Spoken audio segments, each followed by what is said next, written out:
slowly.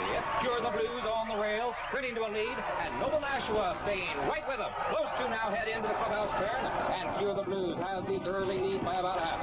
Noble Nashua right alongside in second. 4 lengths further back, it's Pleasant Colony, Travers Image, then Highland Blade and Cut Eye around the clubhouse turn. Cure the Blues on the rail, has the lead by a neck. Noble Nashua on the outside second. An extremely fast quarter, 22 and 4. These two will battle it out down the backstretch in a speed duel. Cure the Blues on the rail has the lead by a half. On the outside, Noble Nashua second by about 8 lengths. Then Pleasant Colony is third by a neck. Travers Image on the rail in fourth. There goes Highland Blade now moving. And Highland Blade has now taken third. On the inside, Travers Image on the outside. Pleasant Colony Cut High is still in sixth. They're down the backstretch the half in. 45 and 4. Extremely fast. Record-breaking time if they can keep it up. They now enter the far turn. Cure the Blues draws away. Cure the Blues has the lead by a length and a half.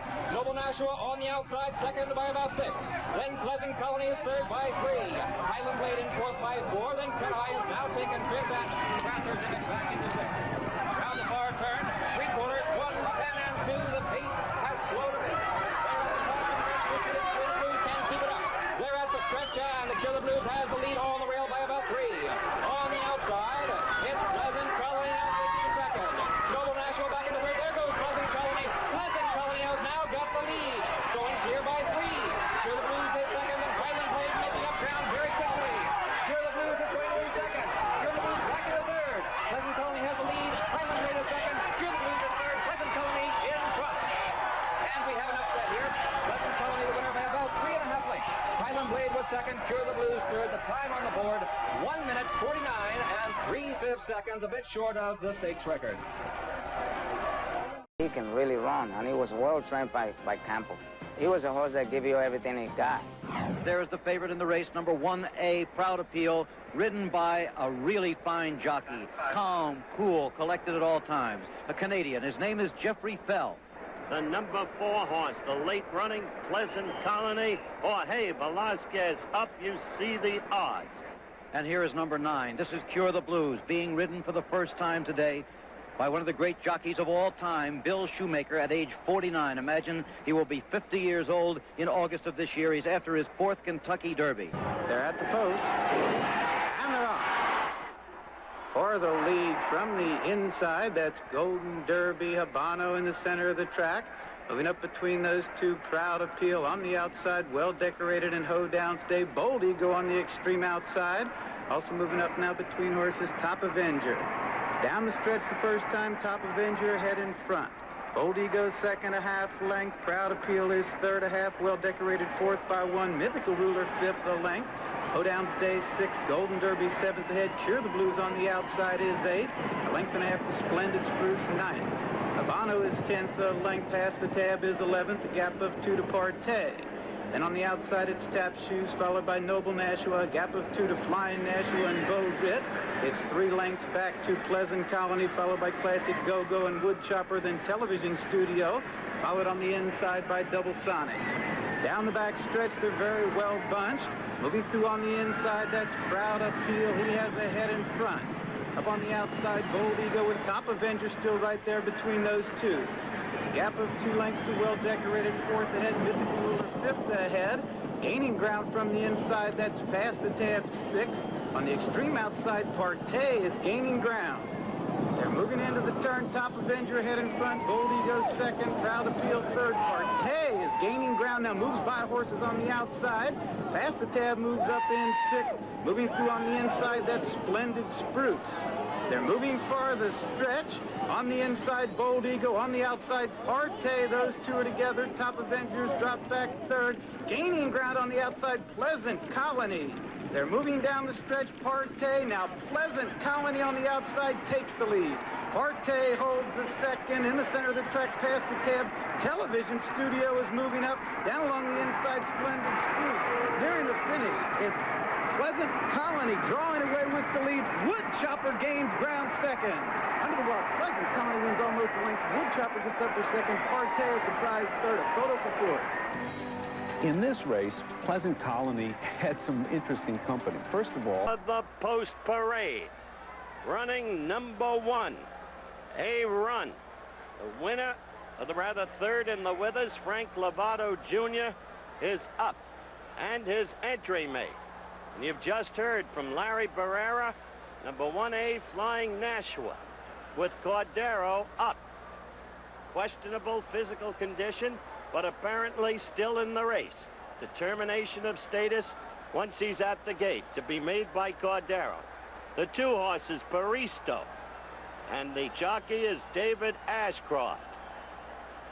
Double Sonic, there are the odds on Paristo. Double Sonic. I said Mr. Ricky might have called him an anesthetic athlete. They always expect more from him than he's thus far been able to give. Thus the terminology. Double Sonic. The next horse is Partey, number 5. World-class jockey Sandy Hawley up. He finished third, you'll remember, made a great run for it in the Kentucky Derby. Wayne Lucas, the trainer, trained Codex to victory in this race a year ago.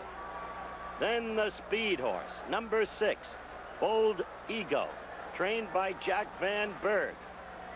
Prayed for rain, my horse loves to dance in the dew, he said. Good speed horse. Current odds reflect the fact that he's liked. And number 7 is Woodchopper. Eddie Della Houssaye up. Won the Louisiana Derby, second in the Kentucky Derby, third in the Arkansas Derby. Great late finishing horse. And then the number 8 horse. Little known about him. Hot, confident owners, bare knuckles, Richard Evans, the jockey.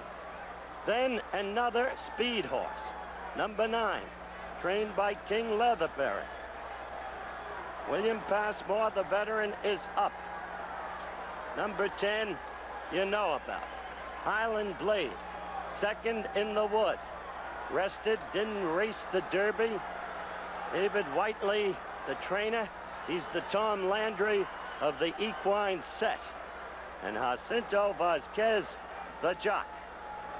Then comes the favorite, the Derby and Wood winner, Pleasant Colony, Jorge Velasquez up. Great jockey.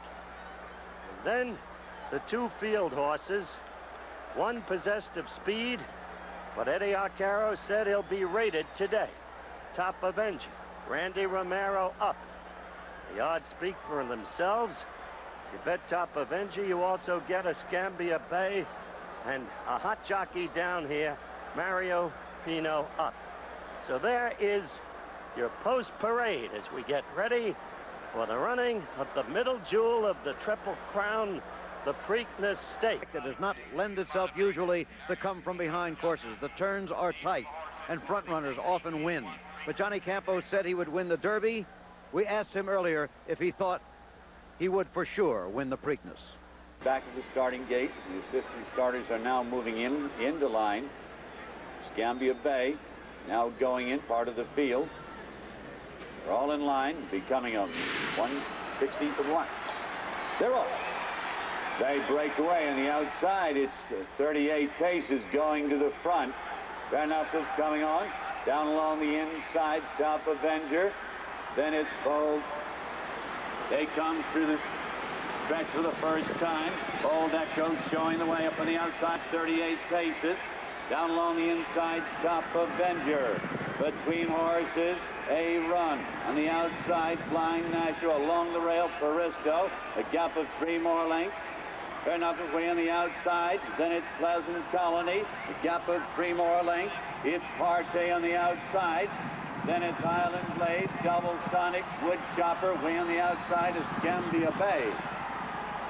Down the back stretch, it's Bold Ego showing the way. 38 paces in second place. Paristo along the rail. Between horses, it's A Run. Up on the outside, it's Flying Nashua. A gap of 3 more lengths. Top Avenger way on the outside, Pleasant Colony. Then it's Partey, Double Sonic. Highland Blade along the inside, Bare Knuckles, has Scambia Bay. They move on around the turn. It's Bold Ego showing the way. Down along the inside, it's Paristo in second place. Ranging up on the outside, it's Pleasant Colony. They come to the top of the lane. Pleasant Colony on the outside as they turn for home. It's Bold Eagle down along the inside. Pleasant Colony on the outside, 38 paces. Down along the inside, it's Pleasant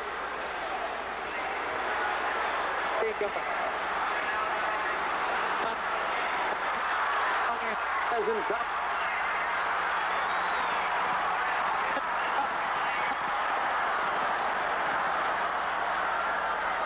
Paristo, 38 paces, finished fourth. The winner, Pleasant Colony. He wins the Preakness and the Derby, goes on to the Belmont to try for the Triple Crown. Now back to Jim McKay. All right, Pleasant Colony has won the second leg of the Triple Crown. It'll be on to the Belmont Stakes at 1.5 miles for him. It's still unofficial, of course, but Pleasant Colony has done it again. Second place, Bold Eagle, the speed horse, who set the pace all the way. And in third place, a surprising third, Paristo, winner of the Tampa Bay Downs Derby and the Illinois Derby. The winner, again, is Pleasant Colony. Jorge Velasquez getting his first victory in the Preakness Stakes. And once again, unofficial, of course, until the board lights up and the prices are posted. As you can see, that has not happened yet. But the unofficial result there on the board, number 11 is Pleasant Colony, number 6 is Bold Eagle, number 2, Paristo, and number 9, finishing fourth unofficially, 38 paces. That's a big surprise. The Maryland-owned speed horse making a very good account of himself. Here they are at the head of the stretch, headed for home. Bold Eagle out in front. Remember, he led in the Kentucky Derby, but eventually finished 10th. This time he held his speed much better in this 1 3/16 race, only a 1/16 of a mile shorter than the Kentucky Derby. Paristo is with him, but coming on the outside, Pleasant Colony, number 11, in those blue and white silks. You can see number 2, Paristo, on the rail. He seemed to be shut off a little bit, as a matter of fact, not illegally so, but he got a little pinch at the head of the top of the stretch there. Here, Pleasant Colony, though, making the same kind of a move, although a little bit later and a little bit tighter that he did in the Wood Memorial and in the Kentucky Derby, headed for the wire to take, as you will see, by a decent margin, the 106th running of the Kentucky Derby. At this point, however, he hasn't got the lead yet. It was still in doubt. Look at Velasquez giving him a beautiful hand ride, headed for home in the Preakness. Paristo beginning to fade on the rail, the number 2 horse there, but still in third place, and that's where he was destined to finish, again with 38 paces, picking up the 4th prize money in this richest of all Preakness Stakes. There it is, Pleasant Colony, the winner by... I think he's in here for the function of a rabbit. He's going to be a detrimental factor to Bold Eagle. He will set the pace. And the rabbit he is for is Tap Shoes, number 1A.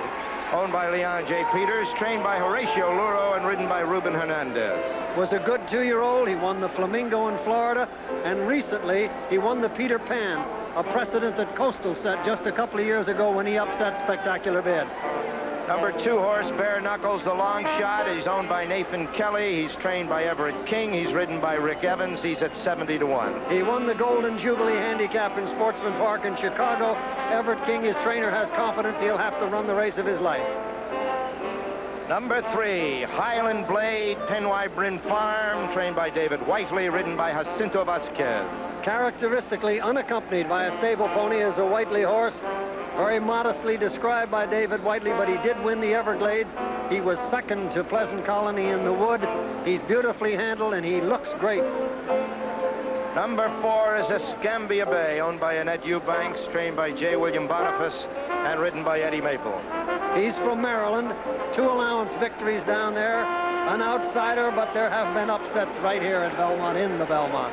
Number 5, the second favorite at the moment, Green Tree Stables Wood Chopper, trained by Jack Gaver, ridden by Lafitte Pinkai. That's a change. Yes, his first mount, he won the Louisiana Derby. You saw the brilliant second in the Kentucky Derby. I'm observing he has bandages all the way around. I don't know if that's his normal want, but he moves well now. He is composed, and he will come from off the pace.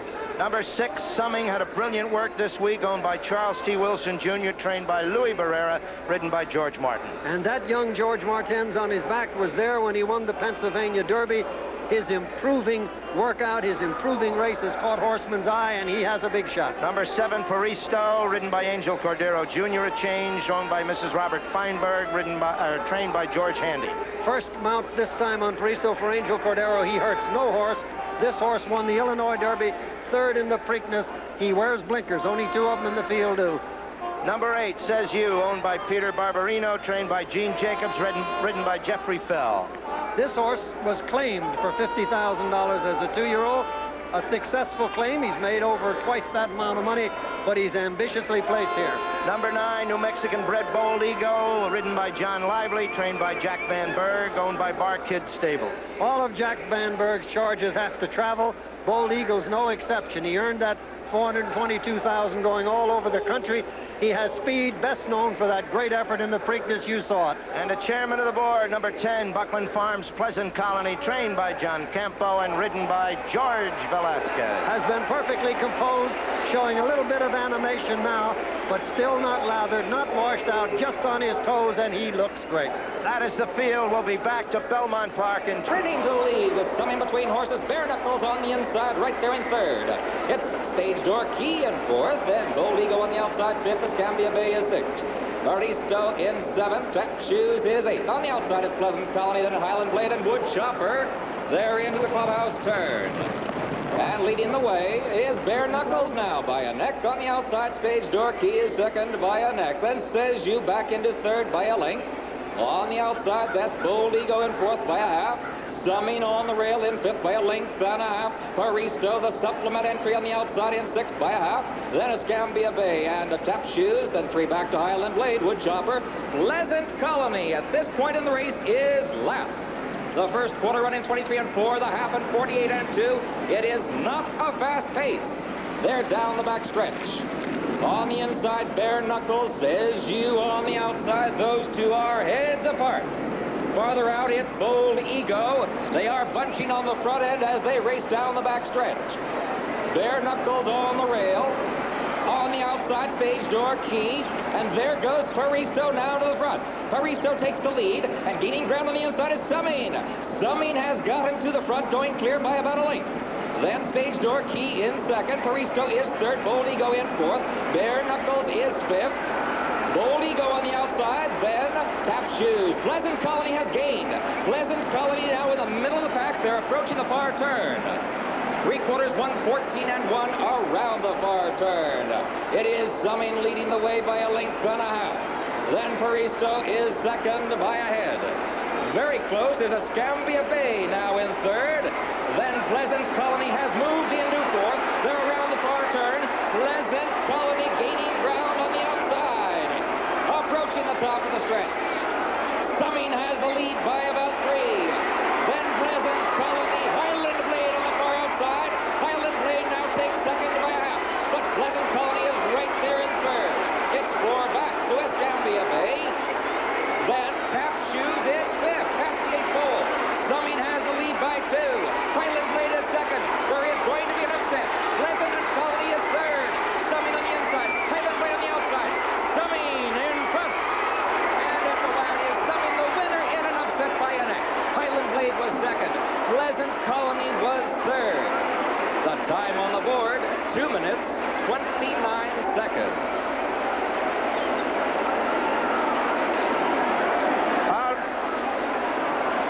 All right, ladies and gentlemen, of course, there'll be no Triple Crown winner in 1981.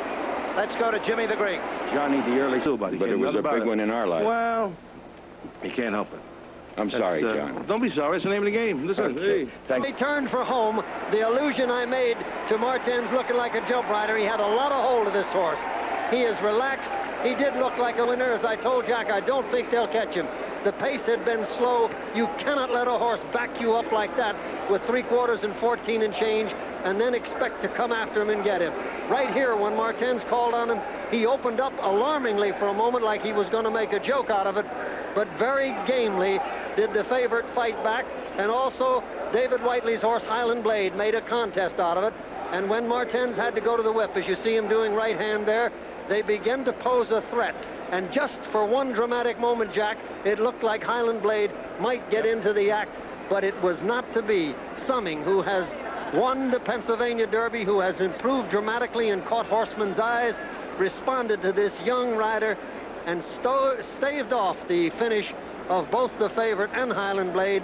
And here he is, the winner of the Belmont Stakes by a diminishing length, but he made it a brilliant victory, stick in the left hand. And now we go to Marshall Cassidy. All right, we'll be returning here to Belmont Park in just a moment. Zero. On the inside, Willow Hour sprints to the lead. On the outside, Fairway Phantom in second. Then Five Star Flight. Again on the outside is Prince Fortune, moving up very quickly. Prince Fortune alongside the inner three, serving his purpose. He is going to try to be the pace setter as they head into the clubhouse turn. Willow Hour on the rail on the far outside, Prince Fortune. Prince Fortune gets to the front by a neck. Willow Hour alongside, coming on again, is second by a length and a half. Then Fairway Phantom, and on the outside, Five Star Flight. Five Star Flight has now moved into third, very close to the pace. Prince Fortune has the lead by about 2.5. Then Willow Hour on the rail is second by a length on the outside. Five Star Flight third by a length and a half. Then Fairway Phantom, and about 2.5 back is Pleasant Colony. Then Noble Nashua, and summing down the backstretch, the first quarter 23, the half in 46 and 3, extremely fast. We'll see if they can keep this pace up. It's Prince Fortune leading by about 3 lengths. Willow Hour is second by a length on the outside. Five Star Flight is third. Fairway Phantom on the rail, fourth by 2. Then Pleasant Colony, Noble Nashua, Lemmy Gold, and summing. Then about 10 back to Dorcaro. And Lord Avey at this point is 10th. 3/4, 1, 11, and 2 into the far turn. It's Willow Hour now gaining the lead again. On the outside, moving up now is Pleasant Colony. Pleasant Colony alongside Willow Hour. Those two heads apart. They will race to the top of the stretch. And it's Willow Hour on the rail, Pleasant Colony on the outside. They're still together. Noble Nashua has moved into third. Willow Hour on the inside leads by a head. Pleasant Colony on the outside, right there, won't give up. Then 5 back is Noble Nashua, gaining ground on the outside. Moving swiftly is Lord Avey. They're down the stretch now. Willow Hour on the inside, Pleasant Colony on the outside. They're going to race to the wire. Willow Hour, Pleasant Colony, and Lord Avey, it's Willow Hour.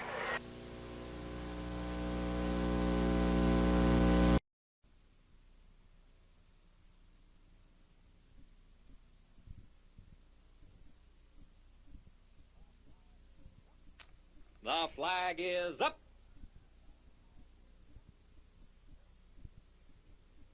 Zero.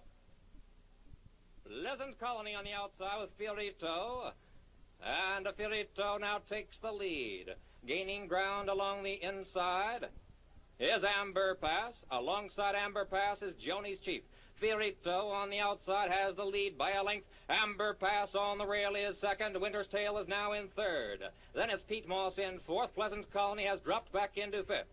Herb Water in sixth. Joni's Chief seventh. Temperance Hill eighth. The mare Relaxing is ninth. First quarter in 23 and 3. The pace is fast as Fiorito is now overtaken by Amber Pass. Amber Pass with Cash Ass Musin now takes the lead by a half. Fiorito on the outside, second by 2. Then Winter's Tale is third by 4. Pete Moss on the outside is Pleasant Colony.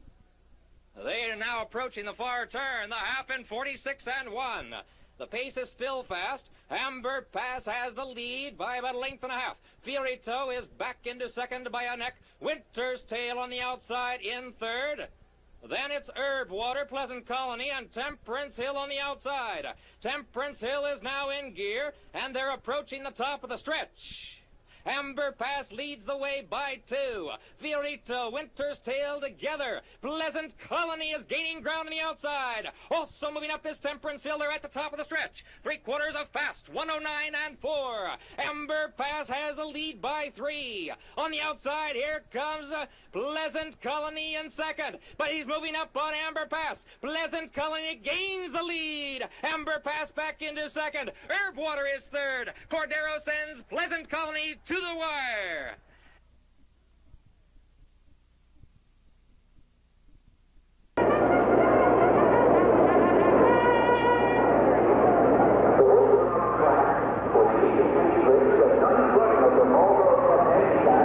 horses going now in this $400,000, and here is number 1, Amber Pass, Cash Asmussen up, Sonny Hine the trainer. Fast, consistent, good-looking, little short rundowns on, blinkers. In 17 starts as a 3- and a 4-year-old, 16 times in the money, only out of the money in last year's Marlboro. Amber Pass. Number 2, relaxing with scratch. This is number 3, Fabiano. Angel Cordero Jr., the rider. Jan Nehru, the trainer. John Nehru, the owner. As fleet as he looks, a sleek, fast-looking bay colt Jack. Speed is his forte. Marvelous horse, always the question of distance. He'll have to go 1.25 miles today. Number 4, Temperance Hill. Eddie Maple, the rider. Joe Canny, the trainer. Loblolly Stable, the owner. We've seen him a lot, Jack. He's big, strong, he's exciting.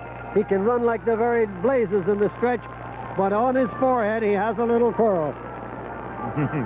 When he is good, he is very, very good. Number 5, Noble Nashua, ridden by Ruben Hernandez, trained these stables, the owner. In the Jerome here, in which he set a new track record, he chased a very fast horse called Maudlin the early part of it, and then fired brilliantly in one of the best races I've seen this year. There he is in good condition. His rundown's on, and he's a winner. Number 6, Pleasant Colony, Jorge Velasquez, the rider. John Campo, the trainer. Buckland Farm, the owner. On this side, you see that scar that we talked about during the Belmont no longer concerns him. He is heavier than he was early this spring. He is in a better frame of mind, and he is going to be tough to beat. He jogs off sound and is happy. Number 7, Equizado from Argentina, is ridden by Jacinto Vasquez, trained by Alan Jurgens. Does not like to have the lead contested. He was a champ in Panama. He won the Brooklyn Handicap here. He'd like to be in front alone. Number 8 is Glorious Song, ridden by Robin Platts, trained by John Kern. A brilliant mare last year. A little less in ability shown this year. She's the only female in the race. And number 9, a long shot in the race, Pete Moss, ridden by Frank Lovato Jr., trained by G. Fuente. A marvelous story. 5 screws in his race, in his leg after surgery, and he's run better now than he did before the operation. And now, carrying on in the great tradition of Jim Daly, here is a report from our Charles C. Canny from her position on the... You might notice that the stalls are loaded really from the outside of the starting gate, which gives this field a little bit of a straightaway as the gates open. Okay, Pete Moss is in. Here we go. The flag is up. And they're off. Fabiano on the inside goes for the lead. On the outside, it's Noble Nashua. Pleasant Colony is right there. Along the inside, Amber Pass. Cordero has Fabiano on the lead by a neck. But on the outside, it's Noble Nashua drawing alongside. And now Hernandez sends Noble Nashua to the front by a length. Fabiano is second by a length. Then Amber Pass in third by a length. Equizado on the outside is fourth. Pleasant Colony has dropped back into fifth now. Then it's Glorious Song, Temperance Hill, and Pete Moss is eighth. Down the back stretch the first quarter in 24-4. Noble Nashua leads by 2. Amber Pass is second by a full length. And Fabiano is dropping back a bit now in third. Then Glorious Song on the inside, fourth by a neck. Equizado on the outside is fifth by 3. Temperance Hill in sixth by a half. On the outside, Pleasant Colony has dropped back into seventh. It's 6 back to Pete Moss in 8th. The half in 48-1. The pace is not fast. Into the far turn. Noble Nashua has the lead by a length and a half. Amber Pass has moved to the outside now. Is right there in second by 3. Fabiano in third by a half. Glorious Song gains on the rail. Glorious Song, the mare, has now taken third. Fabiano back into fourth. Equizado is in fifth. They're approaching the top of the stretch with Temperance Hill and Pleasant Colony together. Those two are moving as a team on the rail inside of Equizado. And they're moving on the leaders at the top of the stretch.